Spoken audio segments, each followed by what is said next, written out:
Hey, what is up, everybody? Welcome to the Guilty as Charged podcast. My name is Steven, and I am the host. Joining me, as always, is my good friend Tyler. Tyler, what's up, man? How you doing tonight? Doing very well. I'm excited for our first mock draft. It's only 3 rounds. We don't have a ton of players graded, but I'm excited to talk about maybe just like positions, like which one works best here or there. Who should we go after? That'll be fun. I'm excited. Yeah, very excited. This draft is a lot of fun in positions of need for the Chargers, which is great.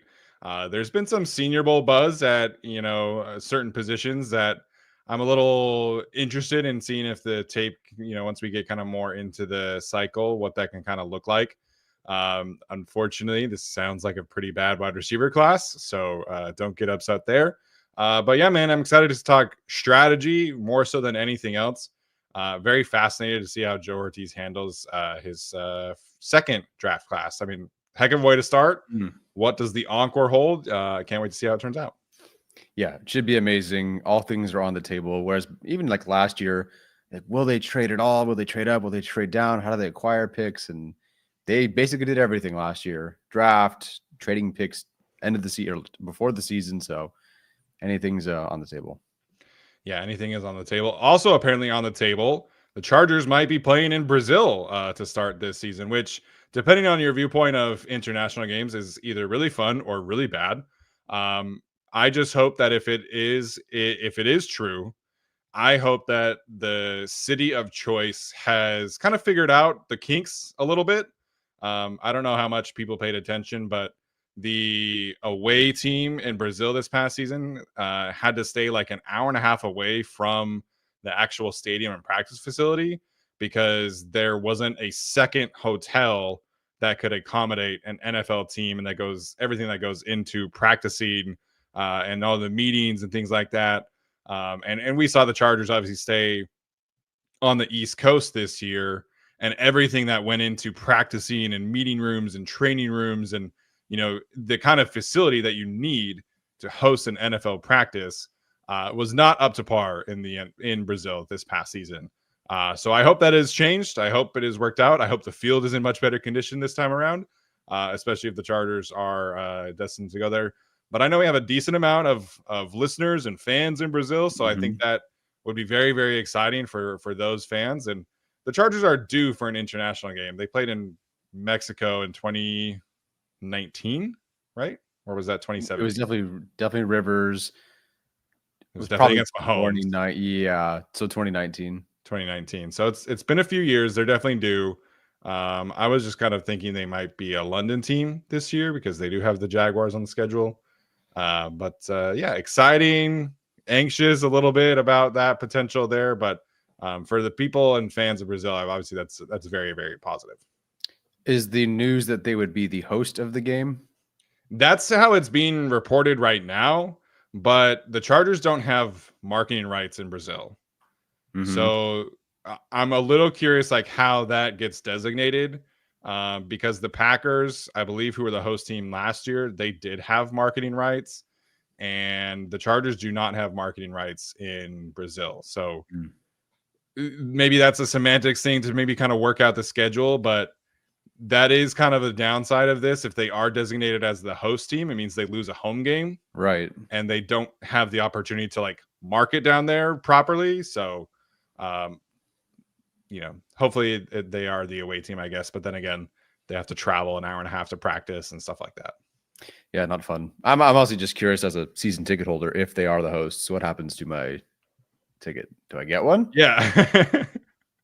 Yeah. Do you get one, or do you get like a refund, or what? It won't be a refund. I'll tell you that. It's probably not a refund. Yeah, because I heard prices already went up. So, hopefully they give you some other discounts some other way. Paying a lot of money to watch them lose the Chiefs every year. Yeah. Okay.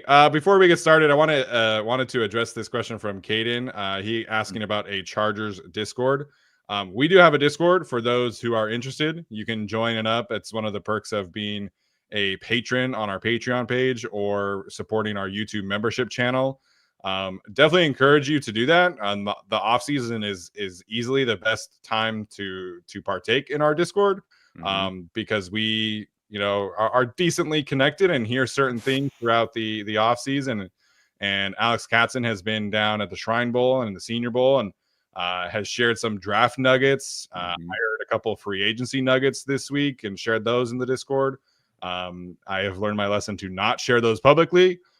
So those get shared to the Discord. So if you're not in there, definitely encourage you to go check that out. Again, that is through our Patreon page or through our YouTube membership channel. You can join at any tier. As long as you're in there, you'll get access to the link. And it's a good time.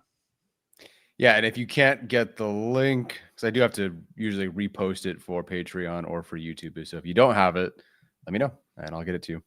Yeah. All right. Let's dive into this mock draft. Again, like Tyler said, we are only doing 3 rounds. Each of us, I think we're both at 35 prospects studied at least multiple games of the All-22.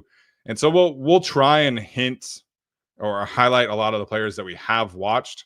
Obviously, there are other players that we've maybe watched in passing or we've heard some things about, or I think I watch more college football than you do. So, we'll talk about some of those guys as they come up, but very excited to see how this draft turns out. So let's pull it up and we'll get started.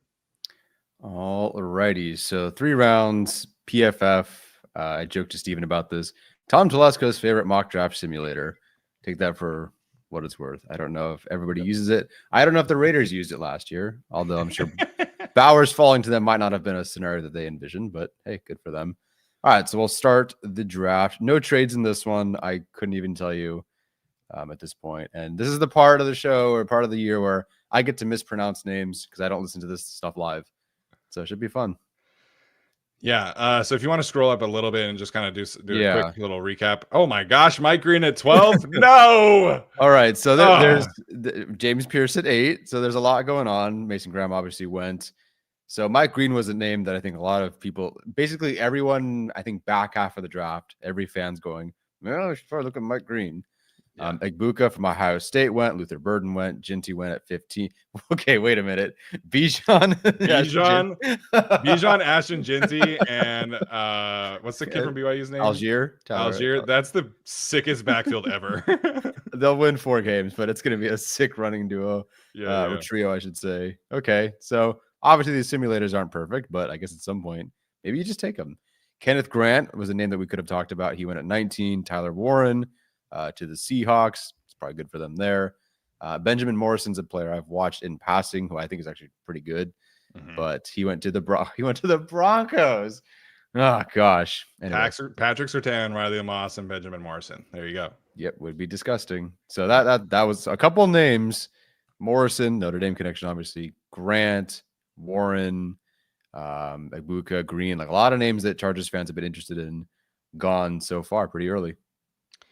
Yeah, I believe this means that Colston Loveland is on the board. Correct. Do we want to? I kind of want to look at different positions that the Chargers would be interested in at this point, or that we are. Sure. I think receiver, because we can put them all together. I don't think running back is a consideration at this point, but we can throw corner if you want to discuss somebody. But interior and then edge rusher, I think, are where we'd be looking. Yeah. So I have it as receiver, tight end, corner, and then the defensive line. So Williams from Georgia, I have not watched. I have not done much. Actually, I don't think I have not watched a single edge rusher so far. I watched a lot of random day 3 players, but no edge rusher so far. So if you have a particular opinion on an edge rusher, I'm all ears. Williams is the first interior up here from Ohio State. Loveland is clearly here. Obviously, Trey Amos, I love. He's from Ole Miss. He's here. You said his name correctly, so I'll let you do it again. But Ezuraku. Apparently, he's had a great day, a great week, I should say, at the Senior Bowl. TJ Sanders, you really like. He's fantastic. I mean, we both like him, but you like him a lot more. Walter Nolan, not character issues. It's a little that we're aware of. Yeah.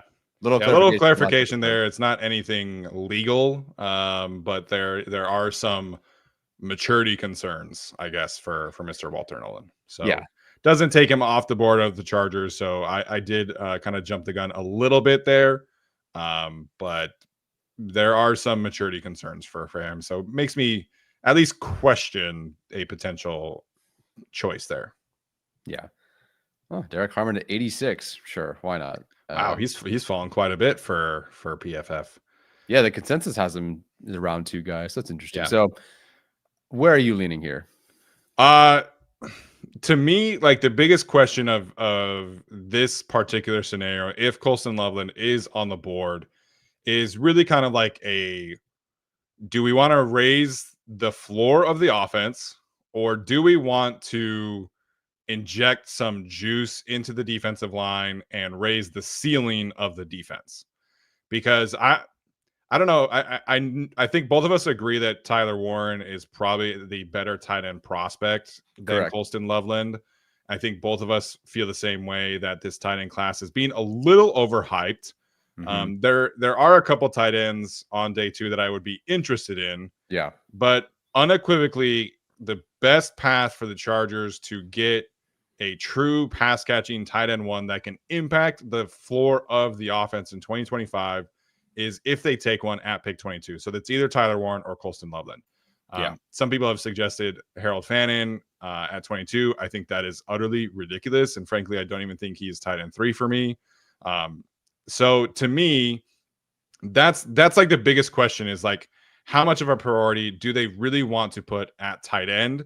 Mhm. And then the ceiling, like injecting some juice into the ceiling of this defense, I Mhm. think is a bigger priority than Chargers fans want to hear. Like, I think fans mostly would want, like, they would see this board and they would go immediately to Loveland or immediately to Golden.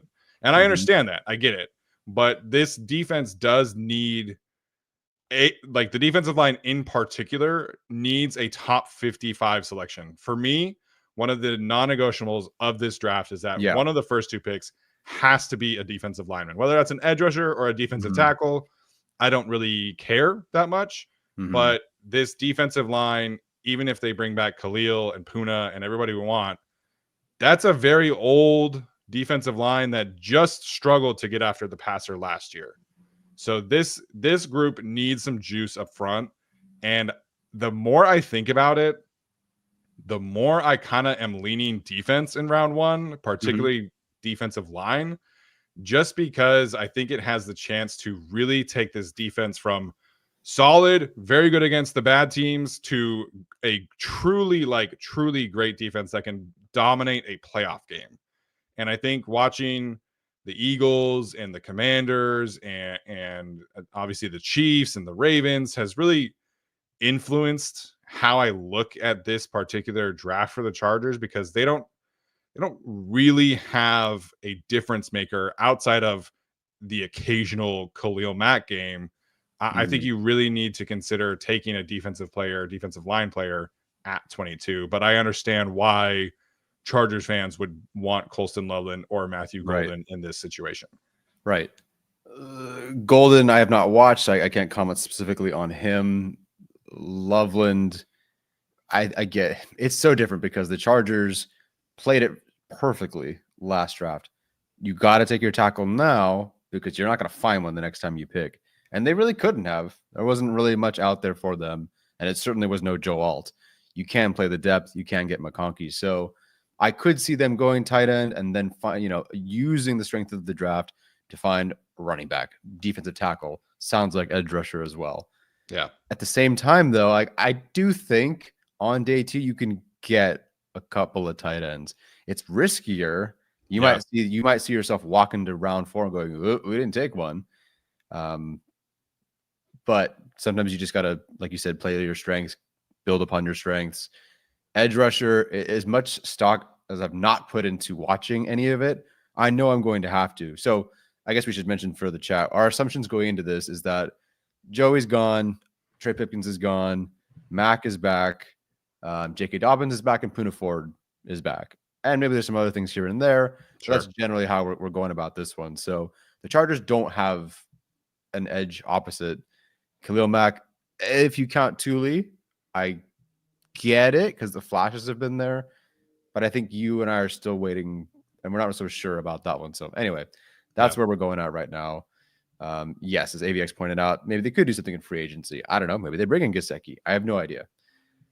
So I have not watched the edge rushers. So for Yeah. me, the best player available is Colston Loveland. Granted, again, I have not watched everyone, so calm down if you like Jack Sawyer more. I have no idea. You should not like Jack Sawyer more than Colston Loveland. Great.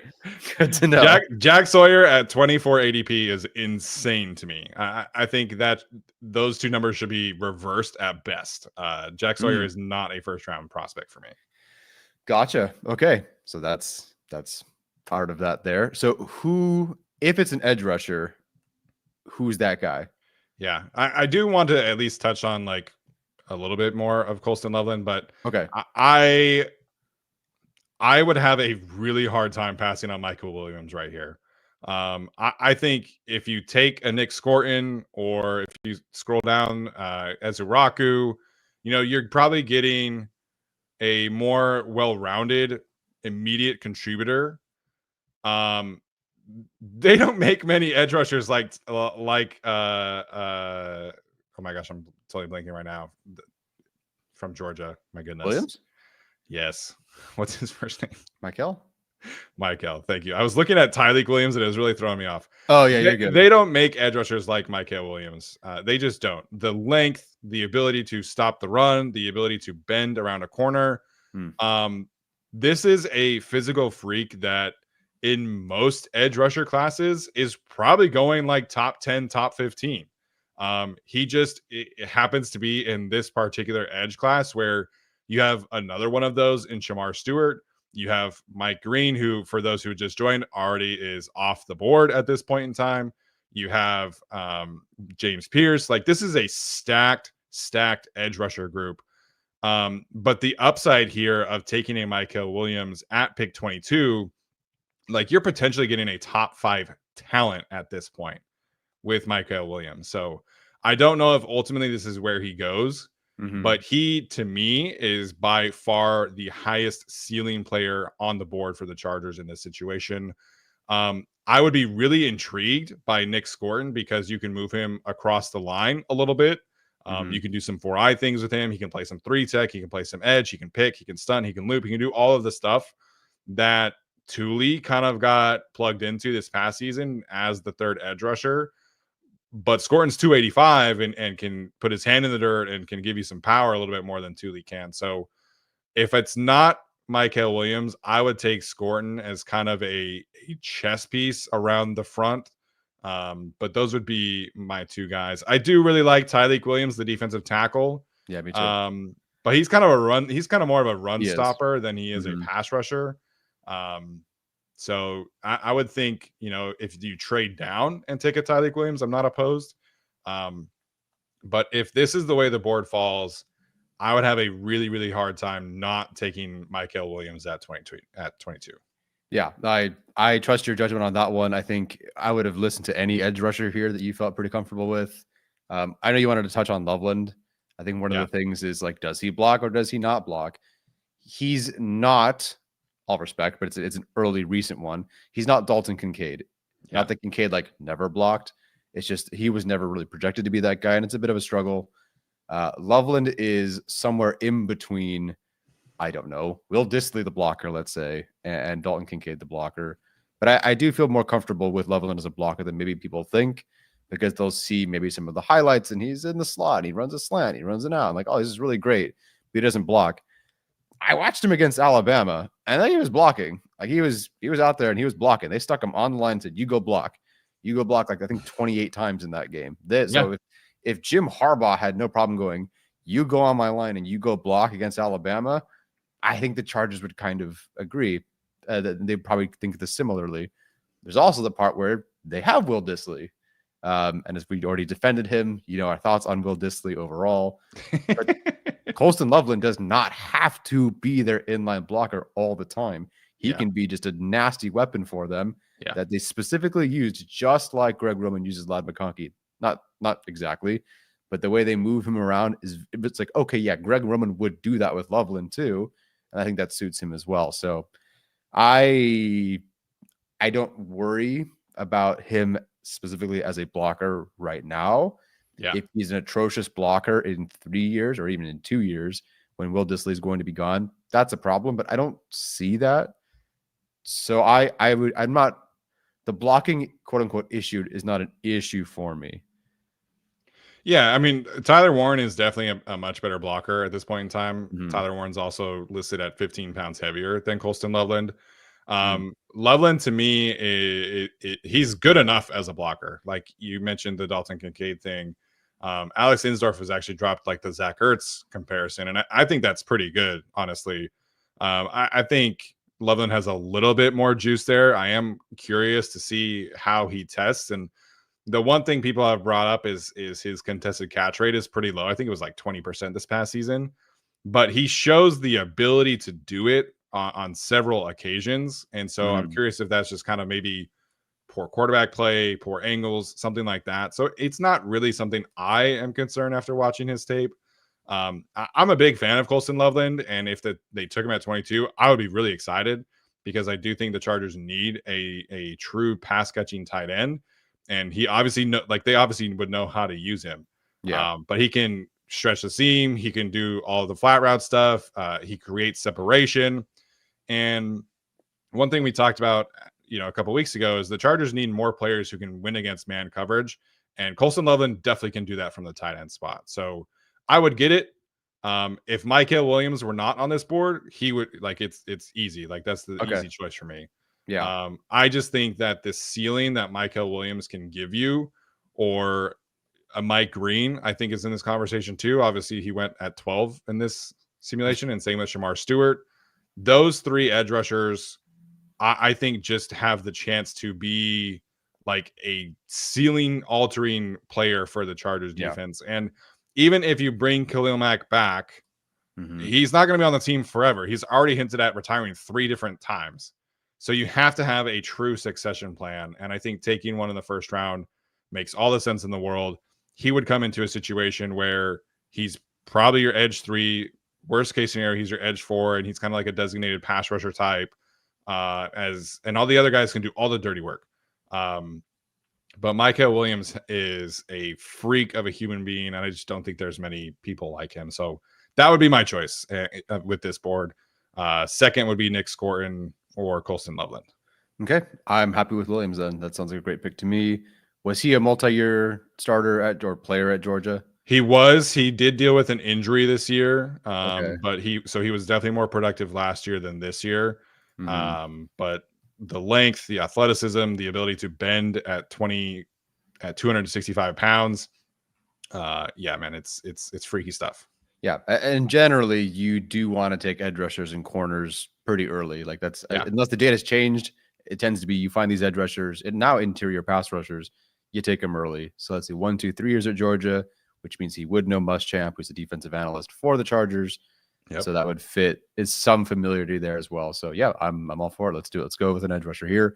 All right. If Kenneth Grant were there, how does that change the calculus of things for you? He would probably be second on that scenario. Again, getting a top 5 ceiling prospect at that point, in my opinion, dude is an athletic freak. They obviously have the connections with him. They would know how to use him.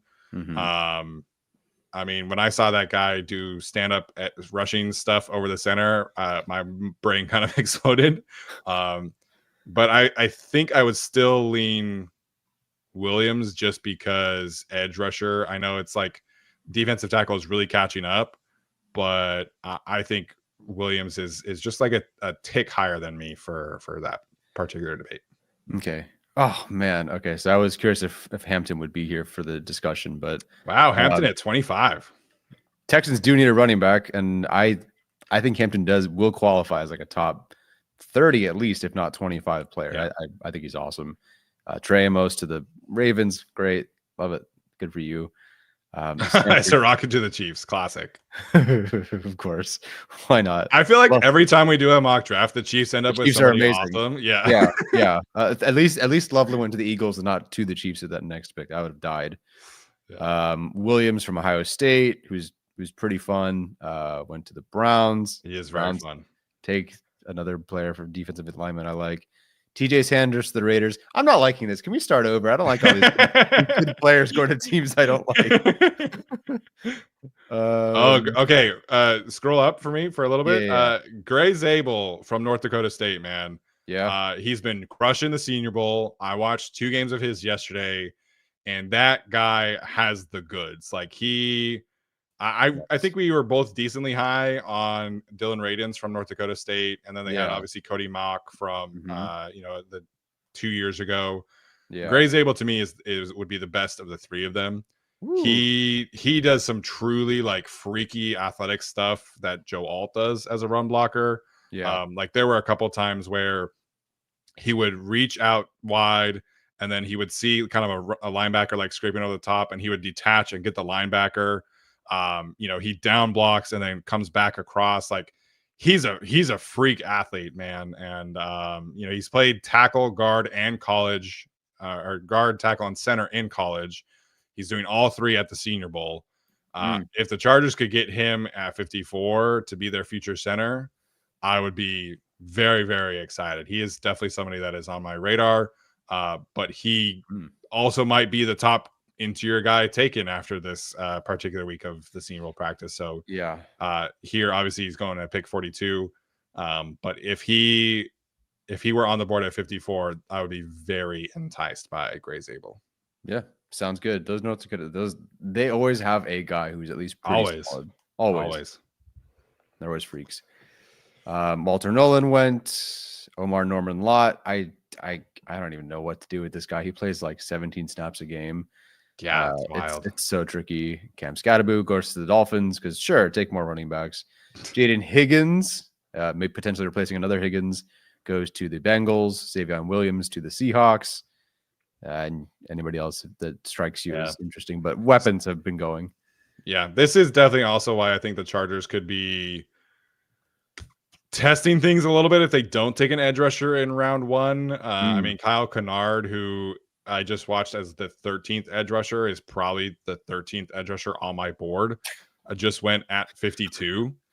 So it's an insane edge rusher class, but if you don't take one in the first round, like you're probably not getting one that is a true contributor right away. So it is a little dicey for the Chargers if you miss out on an edge rusher in the first round. So I think this defensive tackle class, this tight end class, maybe you're not getting a true franchise changer here at those spots, but I feel comfortable you can still find solid contributors. But at edge rusher, man, you kind of got to take one in the first round if you want a true difference maker. Yeah, no, I'm happy with that, and I'm happy with a lot of the remaining weapons. Wish I had more options like Higgins or Williams, but yeah, don't mind the remaining options here. So I am flipping to offense at this point, barring somebody I really love being here, which maybe is possible, but I haven't gotten to everybody. So we took an edge rusher. I don't know about any other interior guys. PFF does have the Your Picks feature now too for future reference. Up on the left, you can actually see who you take now, which is great to see after all these years. That's great. They saw me doing it, and they saw us doing it, so now we got to help these guys out. Yeah. But I'm okay doing offense here. It is kind of a good tight end board from what I just saw. They could take a guard here. Also, I think that could potentially be in play. Guard interior. Oh, look, Tyler Booker. Should we do it for Dark Samus just for the super chats? Have you watched many guards? No. Okay. Technically, I've only watched Wyatt Milam, who's technically a tackle prospect, but Brandon Thorne has him as a guard. That's fair. So, as far as I know. Do you want to have the other tight end conversation, or are you kind of looking at the running backs right here?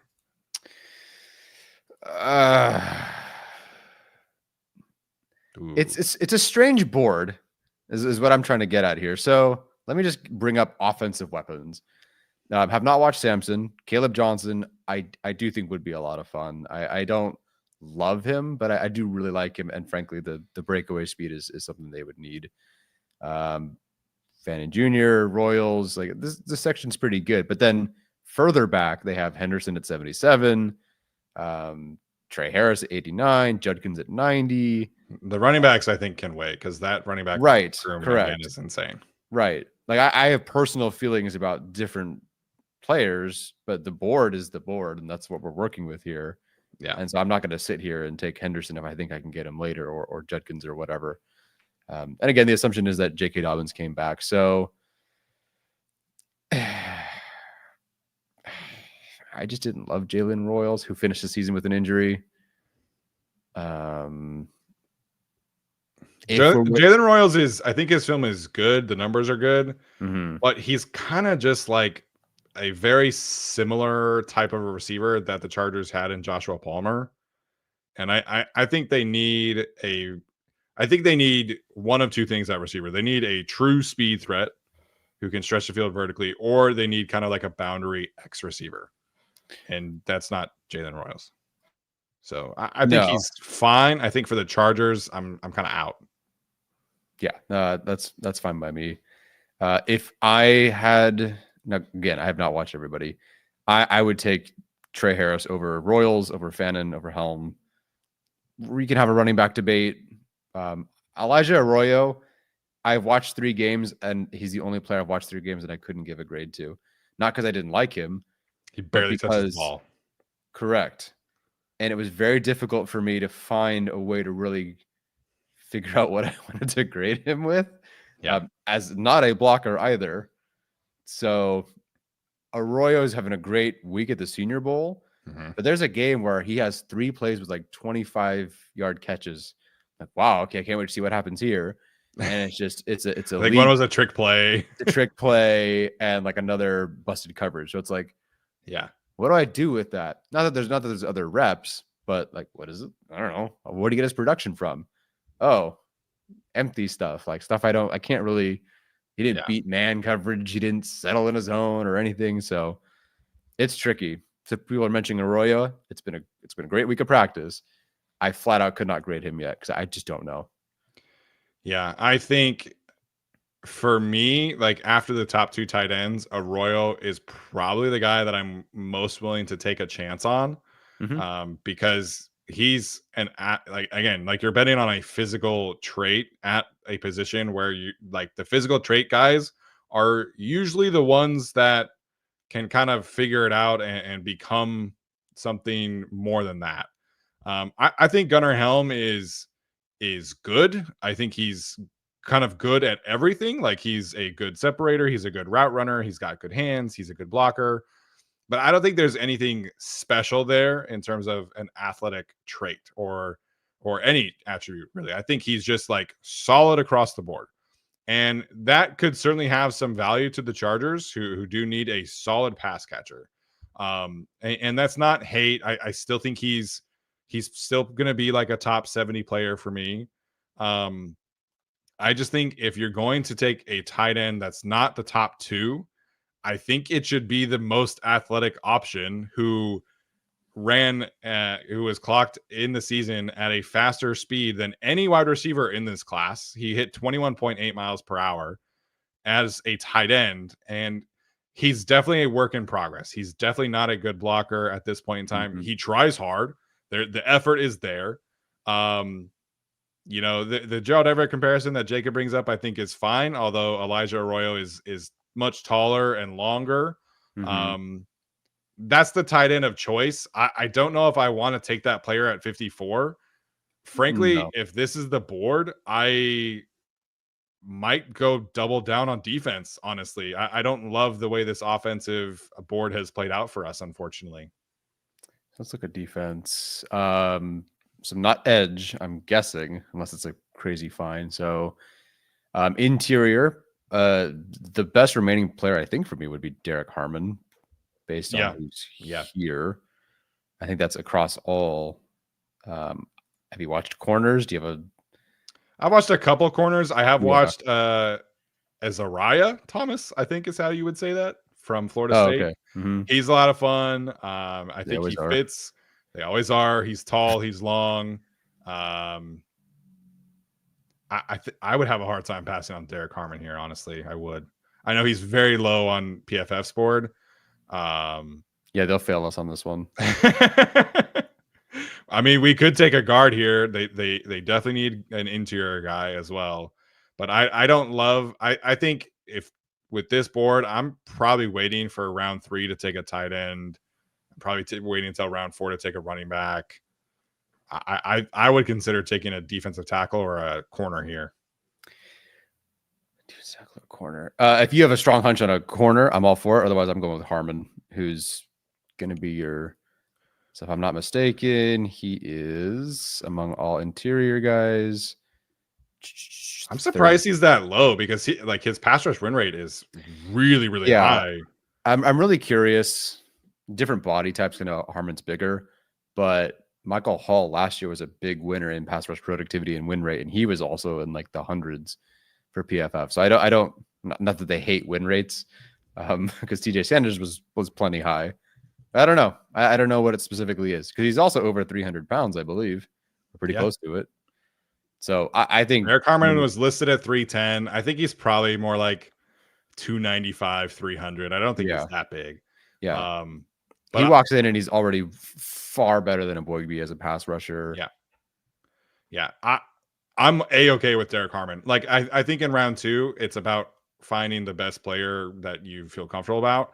I don't love this offensive board right now. And so I would take Harmon, or I would take Alfred Collins, or I would be cool with Azariah Thomas, the corner from Florida State. But I think, like we just talked about changing the defensive line, right? Like you're talking about adding 2 top 60 picks to the defensive line. I'd be pretty damn fired up about that, man. Like getting Micah Williams and Derek Harmon back-to-back rounds, that changes things to the defense in a hurry. And Harmon, I think, would have a better rookie season than Williams, just because he would walk right in and be their main pass rusher at this point in time. But man, you inject some youth, some pass rush juice, some athletic traits that are pretty very high end. I'm A-okay with taking Derek Harmon right here. I know like people want offense, but dude, he's the best player available. He's the best player available for both of us, and the defensive line just transforms all of a sudden overnight with the draft. I would be fired up with this situation. Yeah, as would I, and I don't mind that at all. So okay, let's go Derek Harmon. Yeah, so they have the sickest front. I look at that. Our guy Dark Samus right on cue wants to know where's Jared Wilson. Sorry, man. Actually, no. Jared Wilson's I think very far down on their board, if I'm not mistaken. There he is. He's still on the board. Yeah, he's at 103. Yeah. I have watched some interior guys. Oh, Azariah Thomas is still on the board. Should we go 3 for 3 with defense? No, I think we're gonna lose all our subscribers if we do that. I have watched some guards. I have watched some interior players. I'm not crazy about Tyler Booker, man. I don't get it. I don't see some people think he's a first round pick. I do not see it. Jared Wilson is fine. I don't think he is anywhere as good as Dark Samus believes, and that's okay. There's different opinions, but right now, Gray Zabel is far and away the best interior guy that I have studied. Okay. All right. And he's obviously not available. Not a player we're talking about. Yeah. So this is definitely offense, I think, given at least the initial look. So Henderson on to pick for PFF is best available. Judkins is still there. Trey Harris. I think we can wait. Based on this, you can probably wait for running back. Not that I want to keep kicking it down the road, but this running back class is that good. It's sick, yeah. Like amazing. So I'm surprised Jalen Noel is that low for them. Yeah, I don't know. I didn't watch him, but I saw him plenty because I watched Higgins, and he seems like a fun player. Yeah, but I don't know much about him. He's more juicy than Higgins. Like Higgins is your contested catch guy, who I think would fit great for the Chargers. Yeah, I just don't think they can afford to. When he might not even be there at 54. So, yeah. Are you surprised Trey Harris is still on the board? Yeah, because if I'm not mistaken, I think PFF loves him, his grades. So I'm curious why he is so low. And the public board has him as a top 40-something player. And so I'm a little confused there. That's the player I'm taking. If I'm sitting here right now, I think running back can wait based on who's here. Yeah. I don't know enough of the receiver class to know better or worse. Ultimately, at the end of the day, if you lead your class in yards per route run and you average 6 more yards per route run against a man than the second place guy, that should matter. I would have been happy taking him in round 2, but here in round 3, as your true boundary X guy, a guy who I just Like I like him more than Higgins. People like Higgins. I like Higgins. I like Harris more than Higgins. I would take him here personally, especially for the yak perspective, because Higgins, his yak is it's not pretty. You get a lot of juice here. You get a bigger, taller receiver. Put him in an offense that isn't a little, a few screws short of a. Abolish the air raid immediately. I hate it. I cannot stand watching it. Yeah, I see enough from Harris to know he could do more than what was asked of him. Yeah, I would go with him here. You solve your boundary X issue. People throw out the AJ Brown and who's the other guy? DK. Oh yeah, DK. There you go. The DK thing. I don't know. Didn't watch those guys in college, but Trey Harris is a player. I think you just great. There's your boundary X guy. You can use him for yak, whatever you need. I firmly believe Trey Harris would be a great pick here.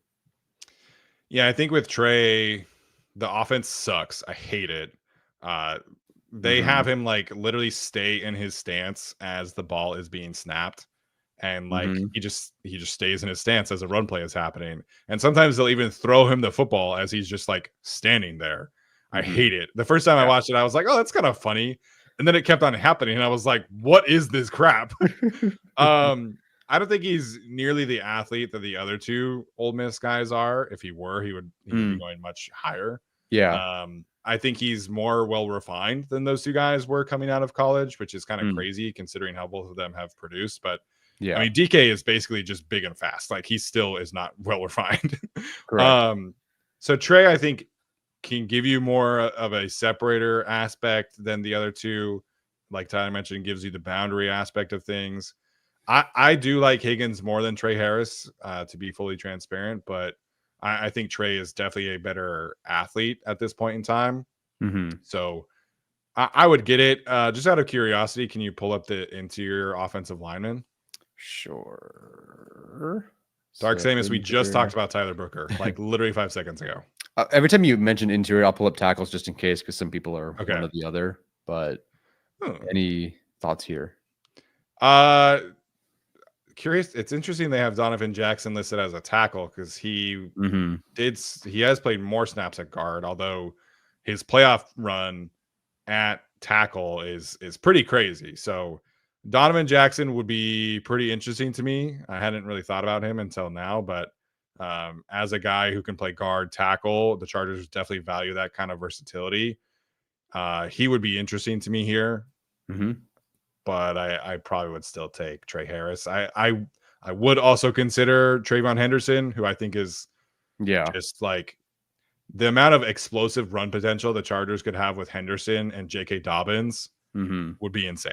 It would be insane, the two explosive plays that they both could create. So I'm okay with Trey Harris. I'm A-okay with Trayvon Henderson. So I kind of picked the first one. So if you want to take this one, I'm cool with Trey Harris. Yay! Okay. This is not going to be super graded. This is not going to be a great grade, but no, they're going to hate us. They always hate us, and that's totally fine. At minimum, someone asked me about contested catches. That's more of a Higgins thing, I believe, than Harris. Alex is in here and says you guys hate Herbert, no wide receiver or tight end first 2 rounds.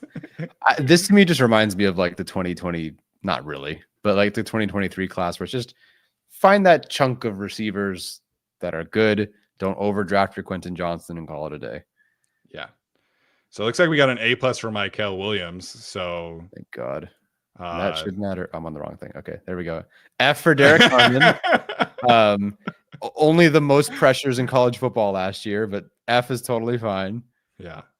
And then a B+ for Trey Harris. So that brings our official one to whatever it is. A B+. A B+. That's not bad. So Derek Harmon, apparently they hate Derek Harmon. They hate Oregon or something. I don't know. Yeah, I don't know, man. I would be really excited with this. Alex says do a panic mock draft with Tyler Ward to make up for it. I know Chargers fans, again, would want offense, and I get it. But you jumpstart the defensive line with Mykel and Derek Harmon. Sign me up, man. I'd be really, really excited for that. And then Trey Harris, you get your boundary X receiver. So free agency does also exist. They can go get more weapons and offensive linemen in free agency. Yeah. But right now, I'd be pretty happy with this. Yeah, round 4 feels like that running back pick. technically we still have to see them cut Gus Edwards to not know if that's the 1-2 or not. But Williams, I'll take your word for it. I didn't expect him to be there anyway. I have not watched him. Derek Harmon at 54 would just be ridiculous. Ford, Harmon would be fantastic. Pairing now with Thule and Mac and everybody. Not only is that a good core, it's a core that's starting to find upside and youth to it. So wonderful there. You hate Oregon. Yeah. Morningstar hates Oregon. Yeah. I don't have anything against Oregon, but good for them. So the obvious thing here is tight end being a bit of an issue here. Yeah. That is obviously the give and take of, okay, you take Loveland, great, that's solved the rest of the way. But then we're doing the same thing in round 3. Okay, who's your pass rusher? Khalil Mack for hopefully one more season and Thule. And what are we doing? Like, that's all we got. So yeah. If Trey Harris runs a 4.6, does that change your mind? You think, Thomas, you think Trey Harris is that slow? I guess yes. I guess he's a 4.6 guy. Well, no, I don't think he's a 4.6. There's nothing about him that struck me as a 4.6 guy. But who knows? I wonder if there's any tweets about how like fast he's run. He's definitely not a burner. Okay, so Real Analytics. Oh wait, that's different. That's a different Trey Harris. Damn it. Oh, I don't think Trey Tucker. Never mind. Why does the search thing suck on Twitter now? Okay, Real Analytics has the fastest time he reached this past season was 19.5 miles per hour. Okay, so he's not a burner, but right. I don't think he's 4.6 slow. He read it somewhere. Okay, we'll find out. Okay, does it matter? Message me, Thomas.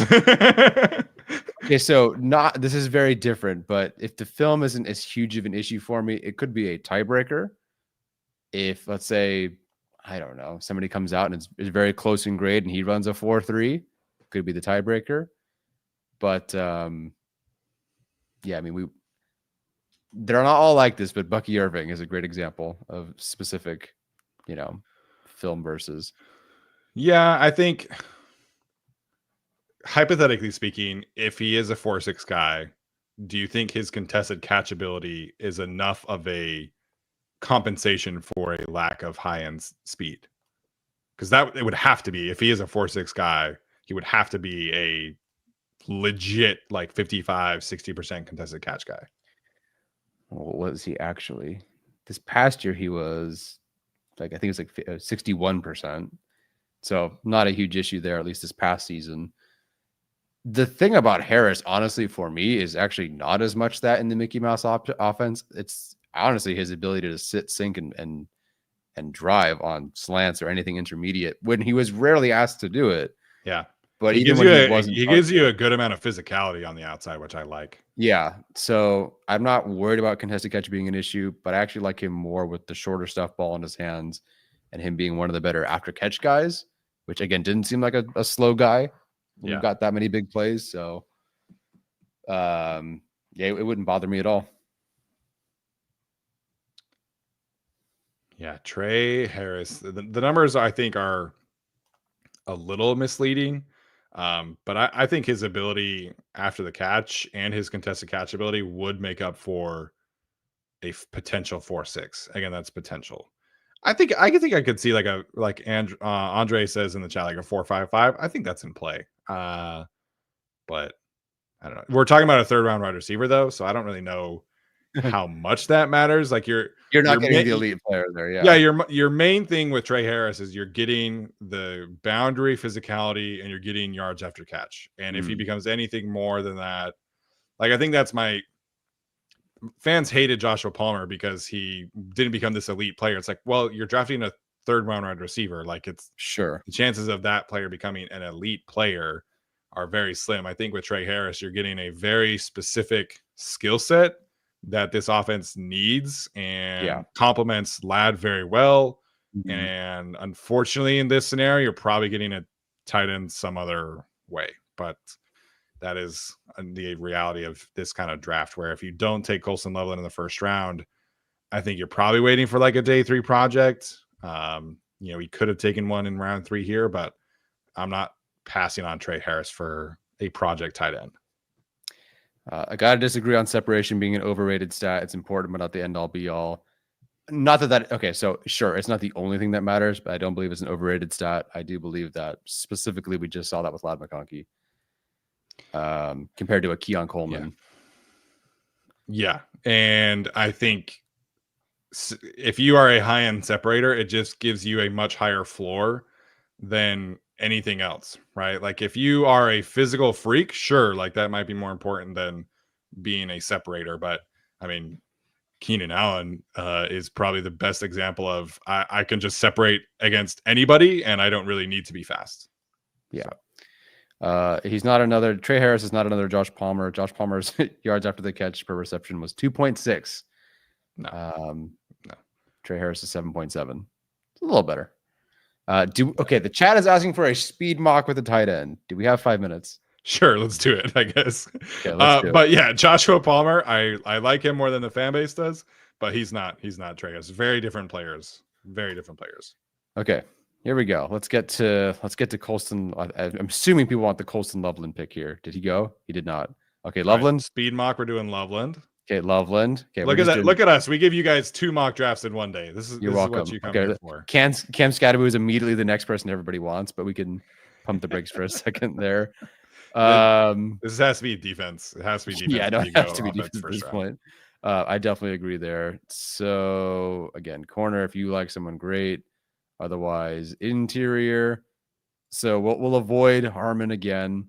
Collins, I think, would be wonderful. Walker is such a tricky eval for me, but the film is not fun.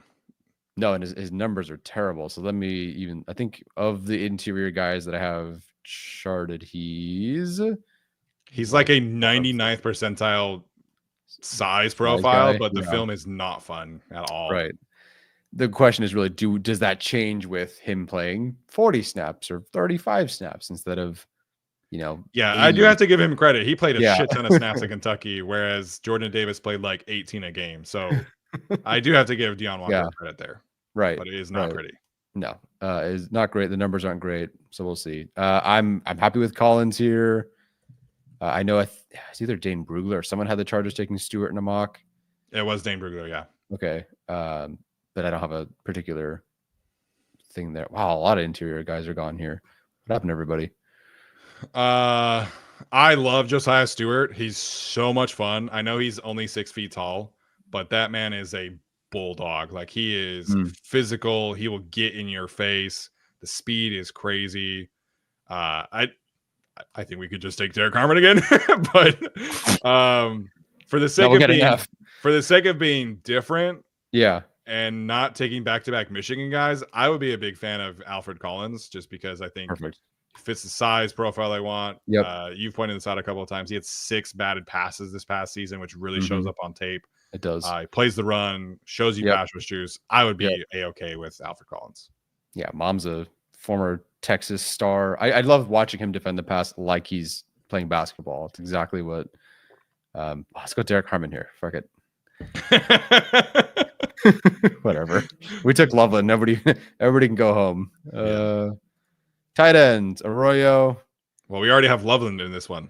Oh, yeah, I'm an idiot. All right. Well, whatever. Who cares? Let me cook. Oh, that's what I was doing. Running back. Any particular Devin Neal, Judkins? I like Neal. I like Giddens a lot. Giddens would be my highest graded running back on this board. Giddens is fun, man. Giddens is People haven't watched. If you haven't watched Giddens, RJ Harvey is also a ton of fun, but he's gonna be 25 as a rookie. So I'm out, unfortunately, on taking a 25-year-old running back. But his film is great. Yeah, he's awesome. But this running back class is Golly Gordon at 166. Holy cow! I didn't know that's where they had him. Look how many guys are still on this board. I mean, like I'm not a huge Donovan Edwards fan, but like 259, like that's kind of crazy.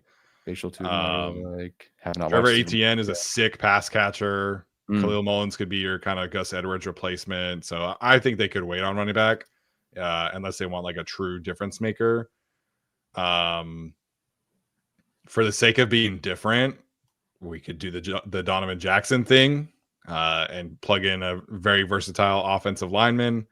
We do not have an edge rusher on this particular simulation. Couldn't tell you a thing about any of these guys other than their school. Antoine Powell Rayland is fun. That would probably be my choice. But I think Donovan Jackson is a better player. He was listed at tackle, right? Okay. Yeah. So we go Donovan Jackson solves your. He would start at guard, and then he would basically be your new Trey Pipkins, where he's your starting guard and probably your third tackle also. And he's like, the length is crazy. Like he's got really long arms. I'm surprised that PFF still has him this low after the way he finished the season. So I would go Donovan Jackson to play guard for you, or the edge rusher from Virginia Tech. Lineman. Haha. We snuck in a lineman. Take that, guys. They're going to take one in the first 4 rounds. Like, you just know it. Yeah, I expect them to. We drafted Alfred Collins. Should have drafted Cam Scatterboot. Whatever. We got a worse grade. It's your fault, guys. We did what you wanted. We got a worse grade. Hey, and I'd be stoked with this. I'll take your word for it on Jackson, but Loveland, Collins, that solves a lot of issues for you. You can breathe about having a weapon. Yes, it's not a boundary receiver yet, but you do add firepower. You can find a guy, sign a guy. Collins, I love. I think just everything about Collins checks out. Even just like scrolling his Twitter or his X, it's just stuff about like charities and doing work for stuff and his mom. It feels very Chargers pick to me. Yeah, and Mike Elston recruited him, so it checks a lot of boxes. Jackson, I don't know, but they don't not like Ohio State over there, so could see it. Yeah, I think in this scenario, you're definitely taking a wide receiver, a running back in round, the next few rounds. Edge rusher is unfortunately maybe punted, but I think there is a world maybe where the Chargers decide to maybe sign somebody that has some juice, maybe a younger guy on the cheap, like a Baron Browning type or something. Yeah. And maybe you can kind of wait on edge rusher in the draft until next year. But yeah, man, I think this gives you your tight end one. I think it gives you a defensive line piece for the future. I think it gives you a long-term guard / swing tackle. Fits the size profile. So that, I think either one of those would be really, really good. But it does hurt a little bit to not come away with an edge rusher. I think that's become a pretty high priority for me. Yeah, it's tricky. There's not really a right answer yet. Obviously, we don't have free agency, so it's not fair. It's impossible for us to do this, especially in a 3-round mock, but they got a ways to go. There's really, truly no officially one right way to go. Just you got to find fits. How does it work in this offense or defense? Yeah. But yeah, I like the group. I actually think it would have been fun to do around 4 and 5 to pick at some of the names that we knew. But next time. Good start. Good start. Just because I've gotten this question a lot from a few people, have you watched Tez Johnson? I know you watched Terrence Ferguson, but did you watch the receiver very much? Nope. So he is smaller than Tutu Atwell. He is, I think, a much better wide receiver than Tutu Atwell, but he is smaller than Tutu Atwell. And he's tiny, like he's like 154 pounds. So, and he's like 5'9". He's a ton of fun to watch, but he is 100% not somebody I am interested in drafting for the Chargers. Ladd McConkey played, I think, 65% of his snaps in the slot, and he's a great slot receiver. So you got to be majority outside receiver at this point going forward for the Chargers to be drafted, in my opinion. And unfortunately, Tez Johnson just does not hit that bar. So he's at the Senior Bowl 153? Yeah. Okay, so as a receiver, Darius Davis, his RAS, he weighed in at 165, and that's less than a percentile. It's 0.35. The 0.35th percentile. Okay, that's Darius Davis at 165. Tez at 150 something. Yeah. Would that be a Thomas Martinez? Look it up. Is that a lightest guy That might be the lightest guy drafted. Yeah, it would have to be. I mean, Xavier Worthy, I think was not even that small. Granted, Xavier Worthy is like almost 6 feet and has really long Correct. arms, but yeah, I like Tez. I think he's fun. I think he gives you a lot of juice. 156, my mistake. 3 pounds. My bad. Okay, so 156 of this. now he's still the lightest person Yeah. ever drafted. Yeah. If he does. So it's unfortunate. He's a ton of fun, but Darius Davis is going to be on the team. So with Ladd, Darius Davis, and Tez Johnson, you would have literally the smallest wide receiver core ever. And you could draft like a 6'7" wide receiver, and it still would be the smallest receiver core in the league. Yeah. So it's unfortunate. I know people like him. I like him a lot. If the Chargers did not have Ladd, I would maybe be a little bit more interested. But he's a slot only guy, like 100% all the way.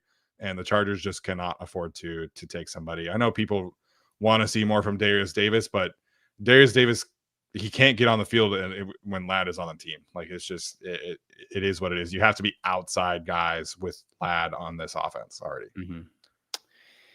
Yerp. All right. Before we get to some super chats here, I forgot to pay the bills again. So Prize Picks, have to give a shout out to them before we end tonight's show. Best and easiest way to consume daily fantasy sports. NBA season in full swing. Super Bowl right around the corner. You guys will definitely want to stay tuned for the Super Bowl specials that are coming around the corner on Prize Picks. They truly are the most user-friendly, most fun way to consume daily fantasy sports.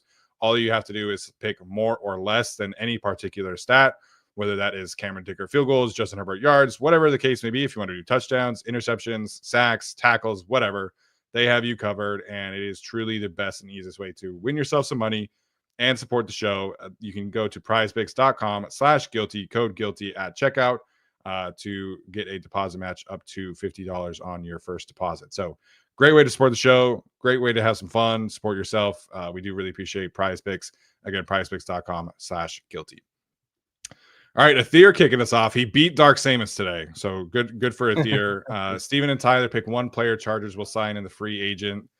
First, as none Chargers am going Trey Smith. They will open the bank and snatch him from the Chiefs. Also have the Bolts getting a tight end. Okay, so Trey Smith is going to the Chargers. Okay, cool. So Jonathan Jackson, we don't need, I guess. Bolt's getting a tight end. I don't know if he means draft or if he means signing in free agency. Let me look at my cheat sheet. La la la la la la la la. I don't know, De'Ami Brown. Finally. I've been asking them to trade for him. We wanted a Seattle tight end forever. We finally got one. So maybe we'll get De'Ami Brown or who else?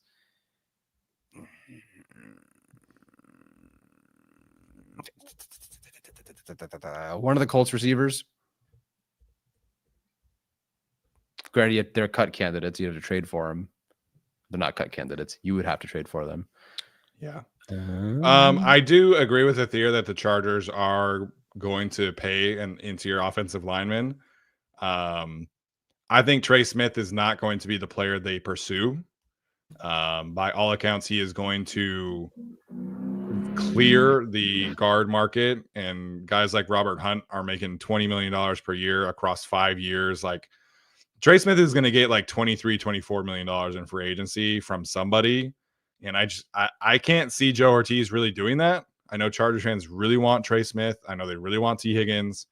I think that we have to take Joe Ortiz at his word. And when he says that they're going to be responsible, not reckless, I think that matters with Trey Smith and T. Higgins, who are going to set the market at their respective positions. So I think the mentality is right with a guard.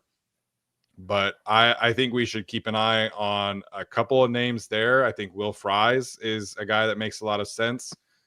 Former Penn State and Indy Lion, so the Jim Harbaugh and company have some familiarity with him. He's a younger guard who played very well last season. This past season, he did deal with some injuries, so I think he would be a little bit more affordable. I think definitely keep an eye on Kevin Zeitler. I think definitely keep an eye on Mekhi Becton.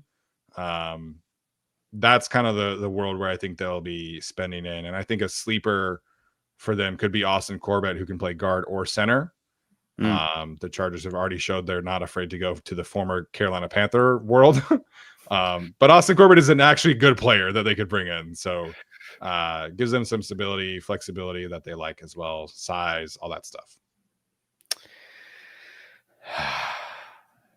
It's, you know, when you do this long enough, and this is our 6th season, you see all these things and they really sound really good. It doesn't just kind of feel like it is going to be Bozeman. I agree with that. I think it is going to be Bozeman.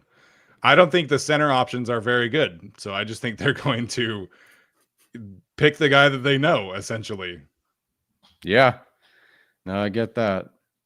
I would have jumped on the table for Monheim in the 4th or 5th if we did that part of the mock, but he's fun. Sorry, Thomas Martinez updating us. Mark McMillan was 154 pounds when he was drafted in the 10th round in 1992. Things have changed in the NFL quite a bit since 1992. Correct. I'm not that old though, because I wasn't, just kidding. I wasn't either. I was not alive. I was negative 2 years old. Yes. Morningstar 6 says, give me Mike Green for Marshall in the 1st round, and Harold Fannin is tight end 1 trust. Also, give me Jamari Sawyer at center, guaranteed Super Bowl. That is obviously a bid that he has continued. I love Mike Green. He is one of my favorite prospects in this class. I think he plays with the perfect mentality. We saw the viral rep of the Senior Bowl where he just ran straight through the Oregon offensive tackle, who also is a pretty good player. I think in this mock he went at pick 28. So Mike Green would be awesome. I would be a huge fan of it. It does seem like his stock is going to shoot up the moon after this past couple days, but I would be all get it. Harold Fannin is one of the players I do not get in this class. I do not see the athlete that people describe him to be. I do not see the separator that people describe him to be. I will give him credit. He is a much better blocker than I expected going into this. He really gets after it in that regard. His work particularly is like an H-back, fullback type. Correct. It works.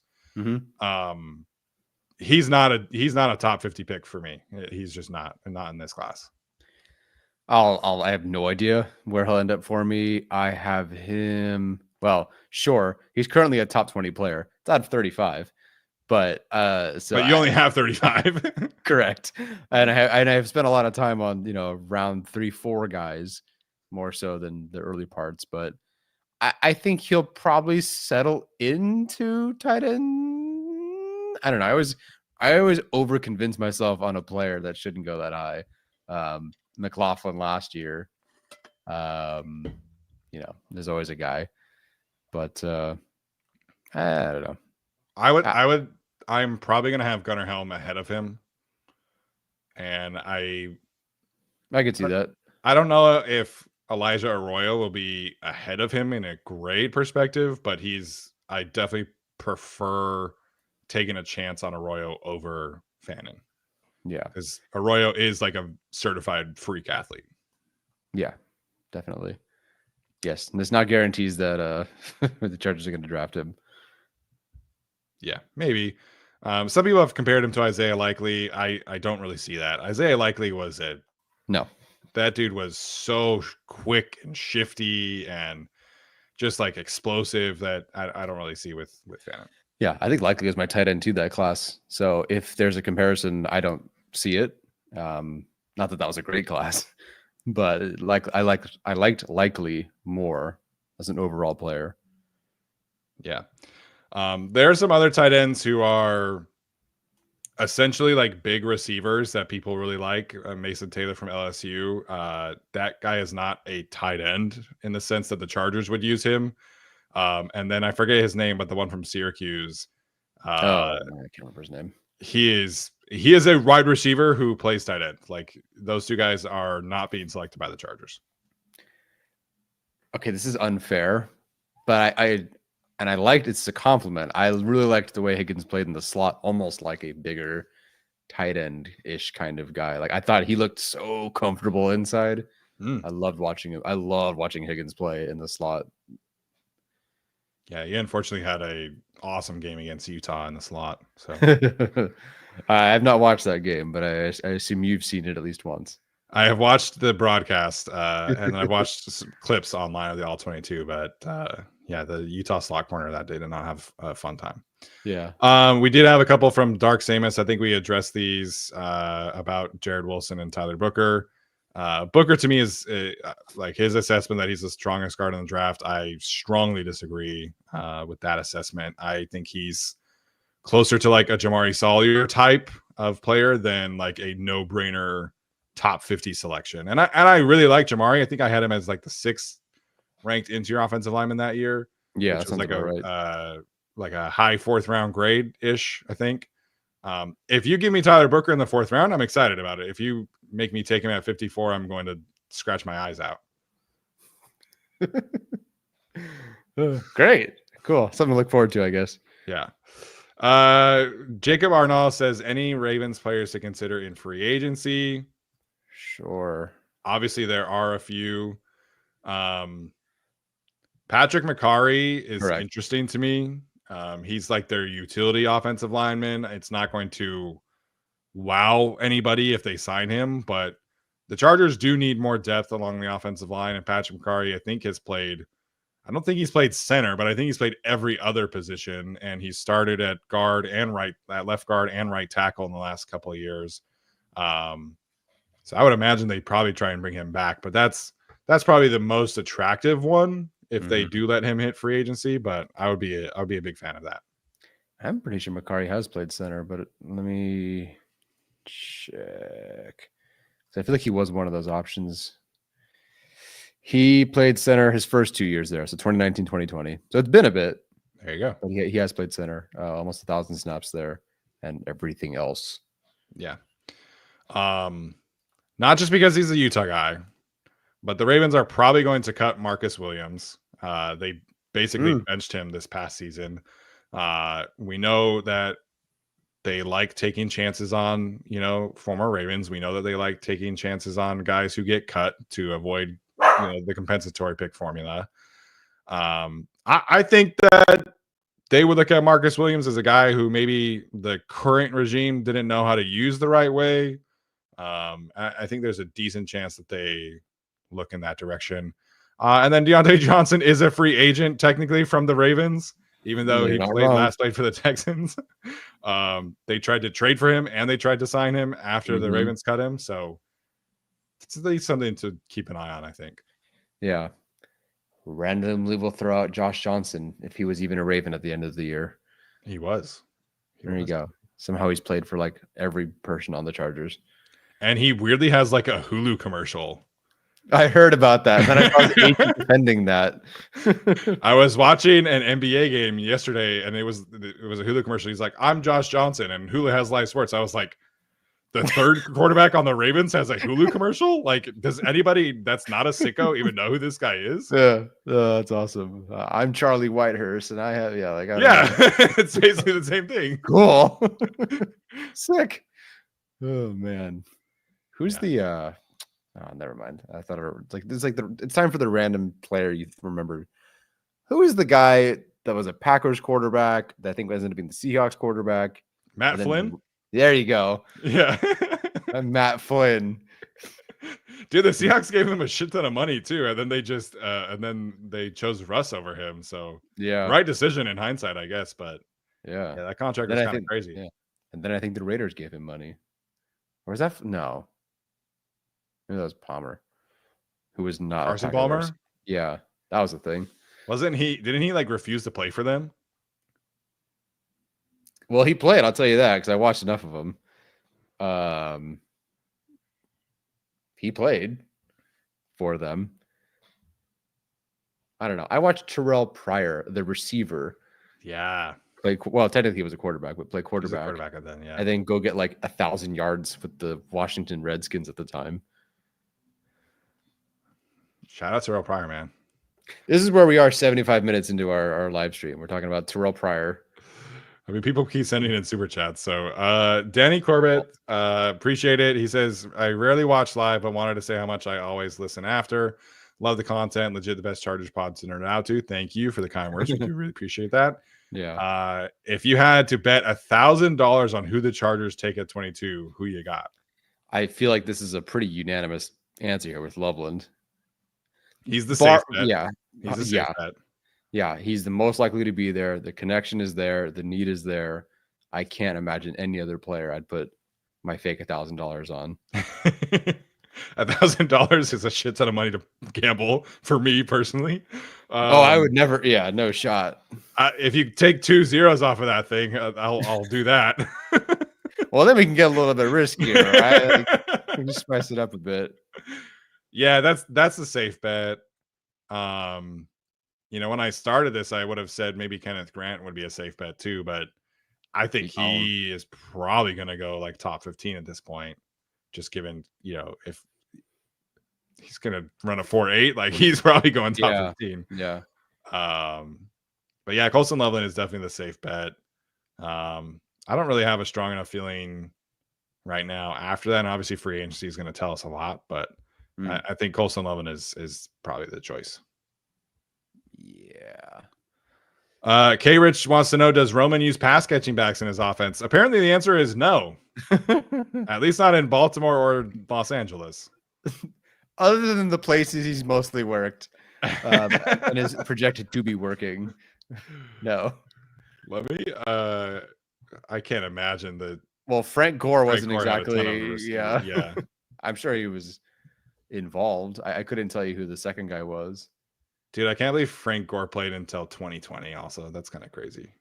I actually thought it was longer, to be honest. He played almost as long enough for his son to be with him. He started his career in 2006. Dude, he was my he's like my flex running back in middle school. Like okay. He was awesome. So the answer to this question is very clearly no. Okay. Frank Gore in his first 5 seasons hit 400 yards receiving every year except for one. And then when Greg Roman was his offensive coordinator, he never hit 300. He went 485, 436, 373, 406, 452, 197, 282, 177, and then 111 his last year in San Francisco. So apparently the answer is no, which is great. It's not like he ran out of juice. He played another 42 years after that. Yeah, the year after he so he also left San Francisco in 2014 to go play for the Colts.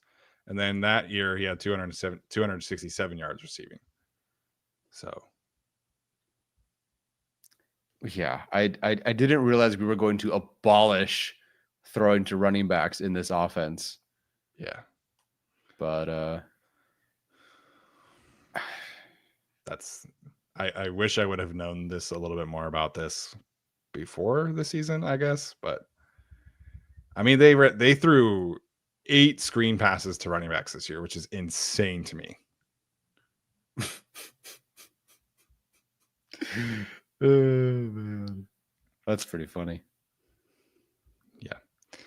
Envy Talent with our last one. I think you guys doing a live stream for the draft. The answer is yes. We had 11,000 views on our day 3 stream, so like we're doing it basically regardless. Like so yeah. Stay tuned. Yeah, we'll definitely be there. See how many players we end up getting to by the time we get to the draft, but we'll have you covered. By the time we got to a week before the draft last year, we were talking Cam Hart, a bunch of players that the Chargers ended up, looking at or even drafting. So other than Tarheeb, still, we basically had you covered the entire way. Yeah, Tarheeb was the only player that they drafted that I did not have at least some notes on. I didn't like slap a grade on Cornelius Johnson, but I at least like had some notes on him. Sure. Right. But I did not watch Tarheeb still at all. So, and I watched him after they took him. Yes. I can tell you now I've watched more Maryland players than I did last year. I will intentionally watch those Maryland players. Yeah. Maryland players, Notre Dame players, Michigan players. You got to watch them all. Georgia, which makes things kind of easy. Yeah. Alabama. I could look for a random Vanderbilt guy. But yeah. Yeah. Should be fun. All right, you guys. That is going to do it for us tonight. I was definitely not expecting an hour and 20 minutes, but it is what it is. We got to give you guys what you want sometimes. Okay, so that is going to do it for us. Appreciate you guys so much for tuning in. Make sure to like, subscribe, comment, all that good stuff does help continue to grow the show. And we'll see you next time, as always. Pulled up.